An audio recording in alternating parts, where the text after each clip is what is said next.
The Chicago Bears of the past find a way to lose that game against the Las Vegas Raiders. But under Ben Johnson, the Bears found a way to win.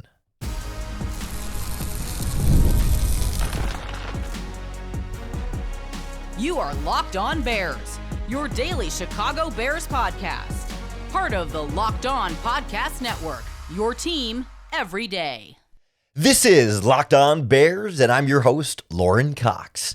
I'm here to bring you your daily, in-depth Chicago Bears news and analysis.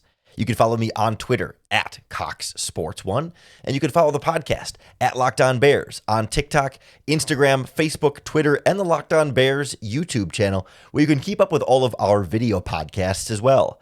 Thanks for making Locked On Bears your first listen today. We're part of the Locked On Podcast Network, your team every day.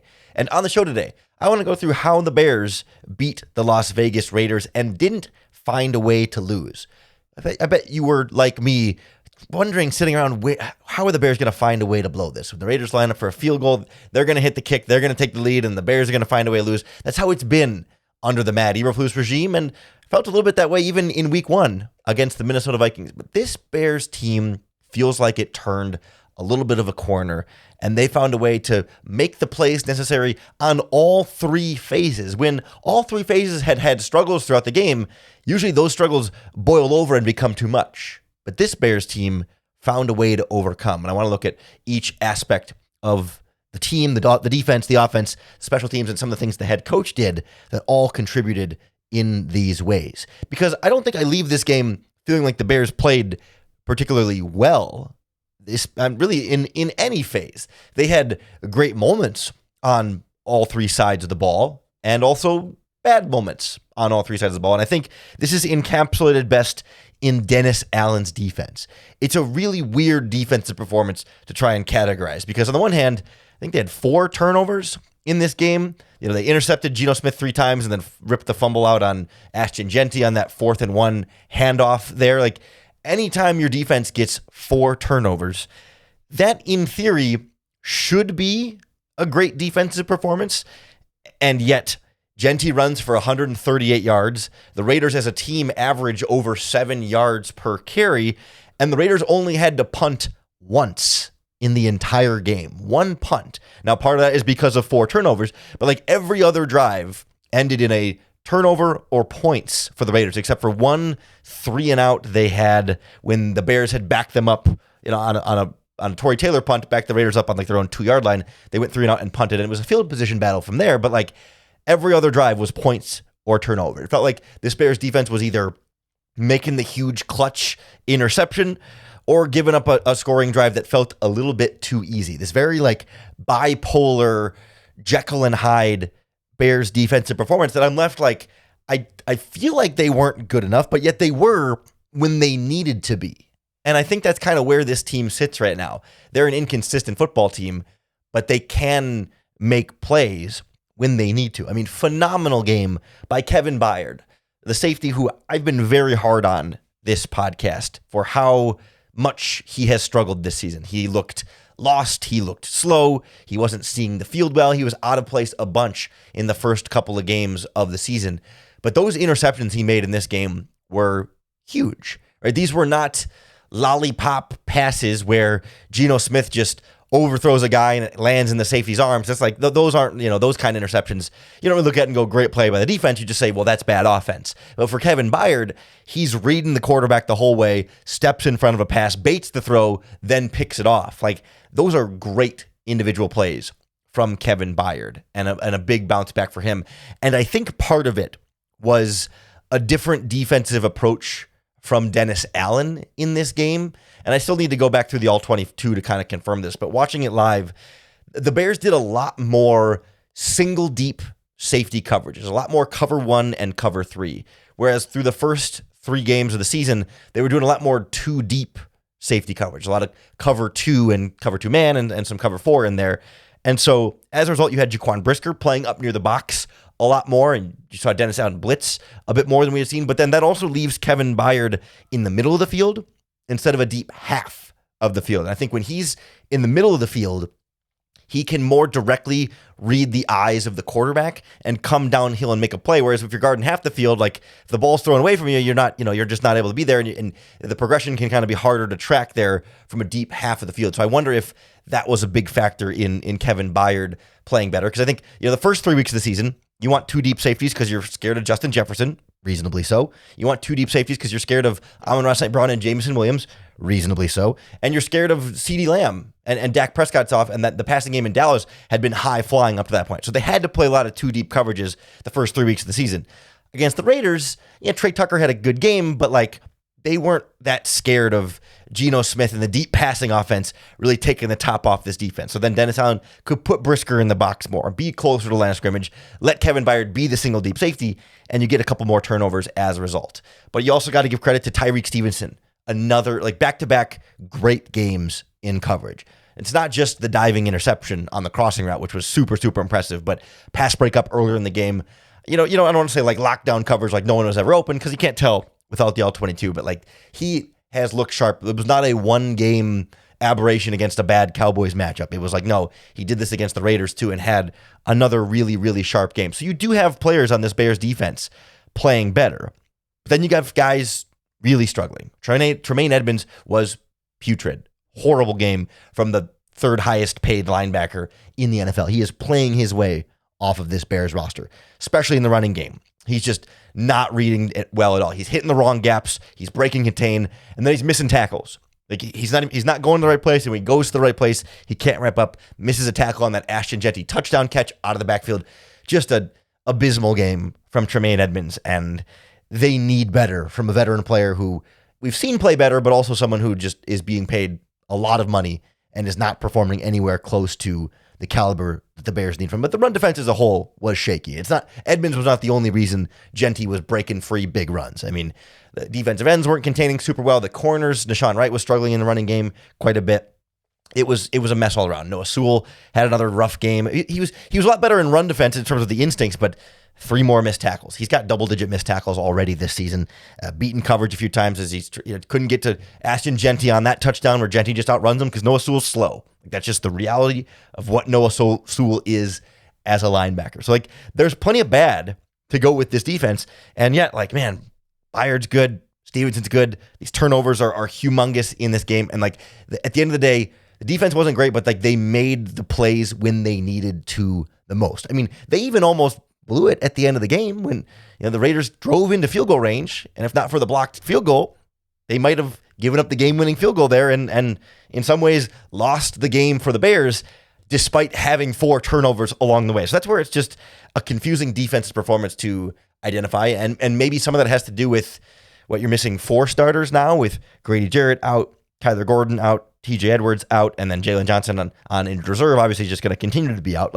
That can and is absolutely a factor, but the other concern I have is that some of the struggles are coming from guys who are not backups. It's Montez Sweat having a pretty quiet game. Dio Dengbo, pretty quiet out there. Tremaine Edmonds, bad. Nashawn Wright, I guess he's the backup, so not great. Jaquan Brisker, pretty quiet game there too. I don't think he was horrible, but I got to go back in the All-22 to see. Just wasn't making a lot of big-time plays. So, you do need better from your healthy starters too, and I don't think the backups were fully to blame for everything that went wrong in this game, but contributing factors certainly, but you need better from some of your other guys too. I think it's a similar story on offense where some inconsistency for sure, some really nice looking drives, some other drives that go backwards, veteran players who are playing bad and need to play a lot better, and then some guys who are playing bad that you kind of expected might have some struggles in there too. So we'll take a look at what Caleb Williams and company were able to do and also weren't able to do before we get to special teams and some other coaching decisions from Ben Johnson in this game next on Locked On Bears. This episode of Locked On Bears is brought to you by PrizePicks. Every day we make decisions, but on PrizePicks, being right can actually get you paid. Don't miss the excitement of this football season with PrizePicks, where it's good to be right. Playing PrizePicks is such a fun, simple way to add some more excitement to your football. You just pick more or less on player projections, like Caleb Williams' passing yards or DeAndre Swift rushing for a touchdown, and you're in the game. Certainly, this game against the Raiders, you're finding less on both Caleb Williams and DeAndre Swift's passing yards, but that certainly wasn't the case against the Cowboys the week before that. But it doesn't have to be Bears players. You can go across the sport, across multiple sports, with baseball and hockey coming up soon here as well. It's all fun to play in the PrizePicks app. So download the PrizePicks app today and use our promo code LOCKEDONNFL to get $50 in lineups after you play your first $5 lineup. That's code LOCKEDONNFL for $50 in lineups after your first $5 play at PrizePicks. It's good to be right. Locked On Bears is also brought to you by Rugiet. We all know where Rugiet can come in handy here. We want to have the best confidence beyond just the usual pill. It's time to meet Rugiet Go Long, because you've probably heard of Viagra or Cialis, but Rugiet takes you to the next level because it's not just another ED pill. It's a total game changer for confidence. It combines 2 doctor-trusted medications in one dual action formula so you can go the distance. The effects can last up to 36 hours. That's confidence all day, all night, and even into the next day. The process is simple. Connect with a board-certified doctor 100% online, and if prescribed, your treatment ships discreetly right to your door. Ready to level up your confidence in the bedroom? Head to Rugiet.com and use promo code LOCKEDONNFL for 15% off your first order. That's RUGIET.com, promo code LOCKEDONNFL. Make sure you use our code so they know we sent you.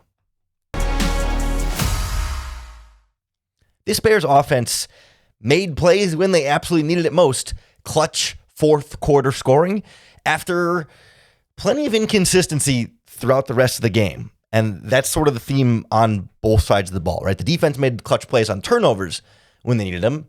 The offense made clutch plays in the fourth quarter when they really needed them. I thought Caleb Williams, overall, not a bad game, not a great game, somewhere in the middle. Had a lot of passes batted at the line of scrimmage, one of which intercepted. Like, I don't think the interception was like, quote unquote, his fault or a bad throw by any means like that, but it does limit some of what he was able to do from the passing game. I think generally the lack of passing yards and overall offensive yards, I think we discount or forget how much that's a reflection of the turnovers. The Bears just had great field position, so Caleb's not going to have a ton of passing yards because they just didn't have that many yards to gain. The problem was, on those 4 turnovers, did they get what 6 points? At least the first couple turnovers, they got a couple of field goals and then no points on one of those drives. Like, it's just frustrating that they haven't been able to finish those. And that's not all Caleb Williams by any means, but it's a continued lack of running game, continued offensive line struggles in there that make life more difficult for everyone. And yet, with the game on the line in the fourth quarter, you need to drive down and score to win the game. Caleb Williams absolutely comes through. We heard Ben Johnson say after the game, before that drive, he went to Caleb Williams and said, "This is what you were built for." And it's one of those goosebumps types of moments, right? Like in a movie when he drives down and makes the game-winning, drive. I guess he technically handed it off for the touchdown, but drove them 69 yards down the field with some clutch passes in there. They even got the running game going a little bit at the end there, and it was in spite of false start penalty on that drive and certainly some drop passes all throughout the game, and they made the plays when they needed to the most. And it just feels like some of the same issues are starting to recur a little bit in terms of the running game and the offensive line. And Caleb has been able to overcome those the last couple of weeks. But it feels like when you start to play better teams than the Cowboys and the Raiders, those are going to be a little bit harder to overcome. Like, yeah, you have a Cole Kmet false start, and then he can scramble for a 13-yard gain against the Raiders defense. That's not great. But maybe that doesn't happen as easily against the Washington Commanders or, the Green Bay Packers or Philadelphia Eagles a little bit later on in the schedule here. But I thought Caleb still hit some nice passes. The touchdown to Rome Odunze was a really impressive throw. I think at least one of the batted passes looked like it was he was trying to thread a needle that would have been a very impressive throw. I think if he had gotten it off, his eyes were in the right place, his footwork was right, I think it was going to be a touchdown throw that gets batted at the line of scrimmage anyway. And so I think there was a lot to still like from Caleb, but, missed high on a couple of throws, one to Rome, one in the end zone. I think he missed wide and low on a couple of them too. Like, we're going to have the occasional inaccurate pass still from Caleb. And I thought he was maybe a little bit skittish in the pocket here and there, but one of those games where offensive line is struggling, they make a lineup change, and we'll talk about that a little bit in a second here coming up. And still, the improvement from Caleb for me is that he only had 1 sack in this game. Like with the amount of pressure he was feeling and the amount he had to get out of the pocket, this feels like a game where last year he sacked 4 or 5 times because he held on to the ball too long or just doesn't quite get rid of it before the pass rush gets home or whatever it is. But, this game he was more willing to throw the ball away, more willing to just kind of take the check down, even if there's maybe somebody who might be developing open later, just, hey, pressure's coming, just get rid of the ball and make a play happen. And so you like to see that kind of progress continue from Caleb Williams. You don't like to see Cole Kmet false start multiple times, drop multiple passes, and just be not only a non-factor, but like a negative on this offense. And it feels to me like that kind of performance is completely unacceptable for that player in this offense in particular to have like every player's allowed to have a bad game here or there, but for it to be that player and to cascade and hurt the team as negatively as Cole Kmet did, it is beyond unacceptable. Like there's no excuse. There's no like, oh, well, the Raiders were doing this, or, oh, well, he just had a bad game. Like Cole Kmet is the 6th highest paid player on this Chicago Bears team. Among NFL tight ends, he's, 1, 2, 3, 4, 5, 6, 7, 8th highest paid tight end in the NFL in the 7th year of his career. A 7-year pro tight end veteran, supposed to be a leader of your offense, who speaks, is a face and voice of the team, who's supposed to set the tone, not only for his rookie tight end, but for the rest of the offense. To have those kinds of individual mental errors at this stage of his career, at this stage of the season, there is just no excuse, and there's not really any explanation for it either. He has to be better, and is a massive disappointment that he is not, and another player who's like playing his way off of this team. Like Cole Kmet games like this are why he's going to be traded sometime in the next 12 months.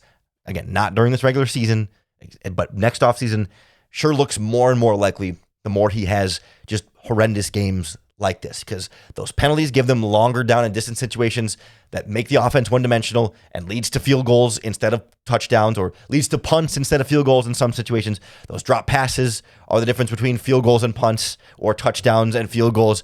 And then there's one particular play that also really bothers me that flies under the radar here. Caleb Williams is getting a lot of flack, deservedly so. There's a play when Caleb Williams is rolling to the right and throws across his body back to the middle of the field left, and a Raiders player nearly intercepts it, gets a hands on it, pass breakup, and it's like, whoa, Caleb, don't throw across your body back to the middle of the field when you're rolling to the right. I get that. I agree. That is fair criticism and analysis of Caleb Williams on that play. However, that all being true, the intended receiver on that play was Cole Kmet. And when you watch, they show the replay from behind, Cole Kmet stands there and waits and waits, and then the ball is coming his way, and he stands there, and he's just waiting for the ball to come to him. And it's, 2 seconds in the air or whatever it is, just standing there waiting for the ball. Meanwhile, this Raiders defender is coming full speed downhill. And you need your 7-year pro, 8th highest paid tight end, veteran leader of your team to fight for the ball in the air, to know that you have to, when you're standing still and the ball and the quarterback's throwing it across his body, coming back to you, you have to go towards the ball. You have to attack the ball in the air because you anticipate that a defensive player might also be coming to attack this ball in the air. But he's standing there waiting for it to come into his breadbasket. He's almost like falling backwards, waiting for it. You got to go get the ball. If Colston Loveland makes that mistake, he's a rookie. Okay, early in his career, yada, yada, yada. Okay, Cole Kmet, there's just no excuse. And like if that's the only bad play he has in a game, fine. But when it's like 2 false starts, plus some drops, plus not attacking the ball in the air, like plus not run blocking well, like it's just all around inexcusable from Cole Kmet. And the Bears just cannot have that from a player who is supposed to be reliable, supposed to be one of the veterans you can count on. Like you got problems on the offensive line. You got 2 backups in this game. We'll talk about that in a second. Like you can expect other guys to play poorly because that's sort of what you might expect when you got backups in there. But like Cole Kmet's one of the guys you can't afford to play poorly, and it almost cost them in this game. The offensive line change, though, was an interesting decision. A full-on benching of Braxton Jones mid-game, right before the bye week, to put in a rookie right tackle against Max Crosby. Well, I want to talk through that decision from Ben Johnson, as well as the special teams deserve some credit and some analysis, but also some good and some bad from the special teams to get through. So we're going to talk about coaching and special teams next on Locked On Bears. The Locked On Bears podcast is brought to you by 5 Hour Energy. Caffeine just got a flavor upgrade. 5 Hour Energy shots deliver tasty caffeine in 17 bold flavors, and each 2-ounce shot packs the caffeine of a premium 12-ounce cup of coffee, plus B vitamins and nutrients with 0 sugars and 0 crashes. The best part is how portable they are. Big taste, tiny shot. You can take it anywhere and get that boost when you need it. Fits right in your pocket. You don't need a backpack or a bag or a purse or anything. You can take it with you wherever you go and reach for your favorite flavor whenever you need that quick little boost, whether it's, late morning and you didn't get your coffee on your way out the door, or it's mid-afternoon and that first drink of the day just didn't quite get you through. 5 Hour Energy can be that extra boost with way more flavor. It kicks in fast and it's sugar-free, so you don't have to worry about crashing later. So enough with boring, flavorless caffeine. It's time to give your caffeine a flavor upgrade with 5 Hour Energy shots. Get the favorites you love or be bold and try something new in-store and online at 5hourenergy.com or on Amazon today. The Locked On Bears podcast is also brought to you by FanDuel Sportsbook. The NFL season is here, and FanDuel has an offer you don't want to miss. Because right now, new customers can bet just $5, and you'll get $300 in bonus bets if your bet wins. That's right, pick a bet, put down just $5, and if it hits, you'll get $300 in bonus bets to use all across the app. So say this week, no Bears game on, you want to make one of these other football games a little bit more exciting. Well, when you have something riding on the action, you are locked in. So whether you're a casual fan or love diving into the stats, FanDuel makes game day experience so much better. A $5 bet on any other game, any prop bet, any other sport. And if you win, you're getting $300 in bonus bets. So what are you waiting for? Visit FanDuel.com to download the FanDuel app today and get started. The Bears special teams came up clutch, and I don't want to ignore that or overlook that and give them credit for literally winning the game at the end. But I do think there was a little bit of the inconsistency in there as well that the offense and the defense followed. And I do want to also touch on some of Ben Johnson's decisions in this game, and the offensive line change I think is also going to be important here. But briefly on special teams, I remember, was it week 1 or week 2 when Cairo Santos was missing some kicks? I think a lot of Bears fans were saying, they got to get somebody better in here. And the fact that he can't hit these 60-yard field goals is a real problem. And maybe it is, but Cairo Santos reminded you that the grass is not always greener on the other side. There's something really reassuring about a kicker who can go 4 for 4 on field goals, even when some of those are 51 and 52 yarders. It's not like he can't have any range. He just can't do the 60 yarders, and that's just going to be a known factor. But I would rather have a kicker who you'd completely trust under 55 than a guy who can maybe hit the 60, 65 yarder, but you just aren't 100% sure all the time. Santos going 4 for 4 in this game should not just be taken for granted as that's just what he always does, because people were kind of calling for his job just a couple weeks ago. They put a kicker on the practice squad. Everyone's like, is Cairo Santos in trouble? But having those 4 field goals is the reason you were able to win this game. You only won by 1 point. You miss any of those field goals, you lose this ball game, and that's a real problem. So he was good, and generally at the end, obviously the blocked field goal was good, and Torrey Taylor had a good punt or two in there. But then you get some bad special teams on that last kickoff return, and a couple of those kick returns they got some yards on, but the last one especially gives the Raiders great field position. You're like, wow, the coverage team really wasn't what it needed to be. So there's some inconsistency there too. But Ben Johnson said after the game that as they were lining up for the field goal, in the headset, Richard Hightower, the special teams coordinator, said out loud, Blackwell's going to block this one. And then the ball is snapped. Blackwell shot out of a cannon off the edge, gets a hand on it, blocks it, and secures the game for the Chicago Bears. Really cool moment, and nice to see special teams make a play there. And nice to see Ben Johnson giving his special teams coordinator some proper love for nailing that prediction right before it happened. But it was an interesting Ben Johnson game in this one too. A little bit of time management stuff at the end of the first half. There was a question mark there. There was the first touchdown in the second half when the Bears scored to go up 15-14, or I guess it would be, it was 16-14, and they choose to kick 6 points gave them 15-14. They kicked the extra point to make it 16-14. They could have gone for 2, to make it 17-14 in a field goal game, but decided to just keep it a 2-point game instead of a 3-point game. Trust his defense just made a big interception. Offense had just responded by finishing a drive in the end zone instead of the field goal. So I think he was kind of feeling like, okay, we're clicking a little bit here, so I don't need to go for 2 here. We can just kind of keep playing the game out and with the 1-point lead. I think it'd be different if it was like, a tie situation versus a trail situation, but one, leading by 2, they were willing to kind of say that would be a good enough lead there. But I think I was most surprised by the decision to bench Braxton Jones in this game. Early, too. It felt like a pretty short leash. Because initially we wondered, was there like an injury or something? But then Braxton Jones was standing on the sideline with his helmet the whole time. He was in on the field goal play, so he just was not blocking at left tackle, but he was otherwise good to go for the game. And Ben Johnson said afterwards, essentially that I was going to pull a clip, but it wasn't much more than just him saying, that they had a plan to get Ozzie Trapillo in there at some point, and he felt like at that moment of the game, he was looking for a spark on offense. We were struggling. We needed something to kind of give us a boost. So I thought, okay, let's move Theo Bennett to left tackle and Ozzie Trapillo to right tackle. And I don't quite understand the decision at that point. I'm certainly willing to say Ben Johnson has a lot more information about this decision than I do. He has seen them in practice. I'm not here to say that he did something he was wrong or that I know better. It's just more that I don't quite fully understand the full thought process there, especially because you have the bye week coming up this week. Like, I didn't think Braxton Jones was playing horribly. I don't know that he was thriving, but it wasn't like it was abundantly clear the left tackle is what's holding this Bears offense back.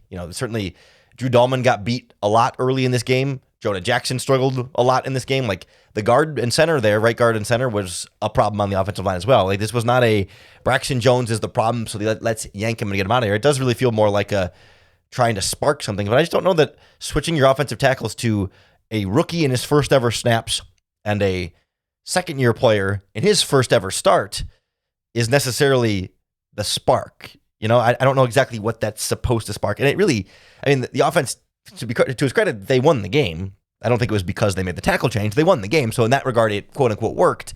But I don't think that's what spurred the offense to be better all of a sudden. I thought Theo Bennett was mediocre at best. I'd say below average probably in this game. And Ozzie Trapillo, again, going up against Max Crosby, I think he did about how you would expect. It wasn't horrible, but it wasn't like, wow, this guy's great, make him the starter every week. And I just don't really understand, because Darnell Wright will be back soon, presumably. Darnell Wright did not go on injured reserve, and now you got the bye week. So I think we all loosely expect Darnell Wright should be ready to go against the Commanders, or if not the Commanders, one more game in the Saints. Otherwise, you would have put him on injured reserve because that'd be 4 weeks. So why the urgency to make the switch now? Why get? I get we just wanted to get Ozzie Trapillo some playing time. Like that's great. Yeah, we'd love to get Ozzie Trapillo some playing time, but in the middle of the game against the Raiders is when you're like, all right, let's throw in a guy in the middle of a game cold off the bench. Like, it'd be different if, okay, your starting lineup is Trapillo and Benedette. You just benched Braxton Jones from the start of the game. Okay, I could understand that. You have those guys practicing all week in those spots, so they're ready to go, and they've been game planning and prepping, but it's just weird for Braxton Jones to be average, okay in this game, and then, all right, yank him, get the rookie out there. It just feels weird, especially with the bye week coming up. Like, you would have thought, like, if you want to change your left tackle, the bye week would be the time where you could give Theo Bennett, 2 full weeks of like practice and prep and being the starting left tackle. Maybe you just want to get him some experience over there just to get his feet wet a little bit before the bye week, but none of that feels like a satisfying explanation there. So I'm looking forward to, first of all, going back through the tape and really trying to confirm how those guys played, but also hopefully getting more of an explanation from Ben Johnson just about the process and the thought behind it and what the plan is going to be moving forward for the 2 offensive tackle positions. When we do get an update on left and right tackle, you can be sure we'll break it down for you right here on the Locked On Bears podcast. So make sure you hit the subscribe button on YouTube or wherever you listen to podcasts, because that's going to be the best way to keep up with all of our daily, in-depth Chicago Bears news and analysis.